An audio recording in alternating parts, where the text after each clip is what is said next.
আসসালামু আলাইকুম গাইস, কেমন আছেন আপনারা? আশা করি ভালো আছেন। আমি আপনাদের বোন আলহামদুলিল্লাহ ভালো আছি। প্রতিদিনের মতো আজকে একটা ব্লগ নিয়ে আসলাম। আসলে আজকে আমি শুটকি রান্না করব। তো এই শুটকিটা আপনাদের সাথে শেয়ার করতেছি কিভাবে আমি শুটকিটা রান্না করব। তো এখানে আমি লোটটা শুটকি নিলাম, রসুন মানে রসুন নিলাম, আর এখানে পেঁয়াজ কাঁচামরিচ নিলাম। তারপরে এখানে নিলাম আমি হলুদ, মরিচ, তারপরে জিরা, ধনিয়ার গুঁড়া, লবণ। এই যে দেখেন, এটা হলুদের। আর এখানে নিলাম আমি শিলপাটায় জিরা বেটে নিলাম, এই যে দেখেন। আর এখানে নিলাম আমি ধনিয়া পাতা। তো এখন আমি চুলায় একটা প্যান বসাই দিলাম। তো এখন আমি এই যে তেল দিতেছি। তেলটা একটু বেশি লাগে, মানে শুটকি তরকারিতে একটু তেল বেশি লাগে।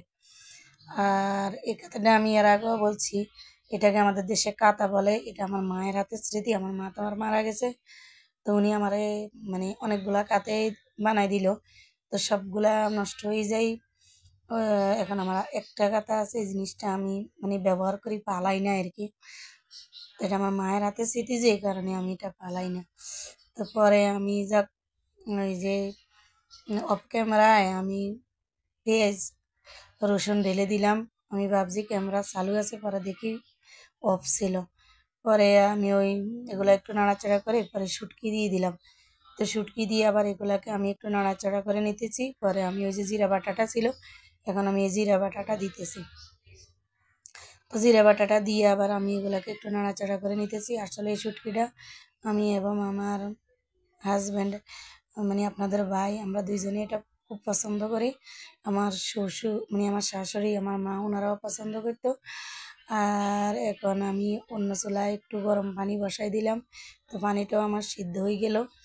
আর এই যে আমি কিছুক্ষণ পর পর এটাকে একটু নাড়াচাড়া করে নিতেছি আর ঢাকনা দিতেছি। এগুলোকে আমি একটু ভাজা ভাজা করে নিতেছি তেলের উপরে সব কিছু। তো ভাজা ভাজা যখন একটু হয়ে আসবে, তখন এখানে আমি একটু মানে ওই যে আমার গরম পানি আছে না, ওই গরম পানিটা আমি ঢেলে দিব। তো এই যে দেখেন, আমি এখন গরম পানিটা ঢেলে দিব। এই যে দেখেন, এগুলো আমার একটু ভাজা ভাজা হয়ে গেছে। তো এখন আমি একটু গরম পানি ঢেলে দিলাম।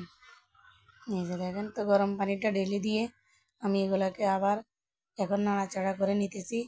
আপনারা কি এভাবে শুটকি খান? একটু কমেন্টের মাধ্যমে জানাবেন। আর যদি না মানে না খান, তাহলে আমি যেভাবে রান্না করছি আপনারা এভাবে রান্না করবেন। আর একটা কথা বলি আপনাদেরকে, আমার গলাতে একটু সমস্যা, এই কারণে আমার কণ্ঠ এরকম আসে, গলা মানে বসি বসি গেছে। আর আমি আসলে ভিডিওটা বেশি লং করি না। আমি সবসময় ভিডিওটা 4-5 মিনিটের ভিতরে দিতে চেষ্টা করি। তো আমার ভিডিওটা আপনারা একটু ফুল ওয়াচ করে দেখবেন, কোনো টানবেন না, মানে পুরোটাই দেখবেন আমার ভিডিওটা। আর আপনারা যদি আমার ভিডিওটা নতুন কেউ থাকেন, তাহলে একটা সাবস্ক্রাইব করে আমার পাশে থাকবেন। আর এখন আমি ওই ধনিয়া পাতাটাও দিয়ে দিলাম। দিয়ে এখন আমি এগুলোকে একটু নাড়াচাড়া করে দিলাম।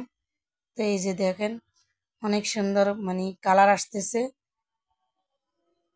এই যে দেখেন, অবশ্যই অবশ্যই আপনারা এরকম বাসায় রান্না করবেন, ট্রাই করবেন, দেখবেন কীরকম হয়েছে, একটু কমেন্টের মাধ্যমে জানাবেন। আপনারা কি আমার মতো কেউ রান্না করেছেন? তাহলে একটু কমেন্টের মাধ্যমে জানাবেন। এই যে দেখেন কি সুন্দর আমার রান্নাটা হয়ে গেছে। আমার কাছে তো মাসাল্লাহ ভালোই লাগতেছে।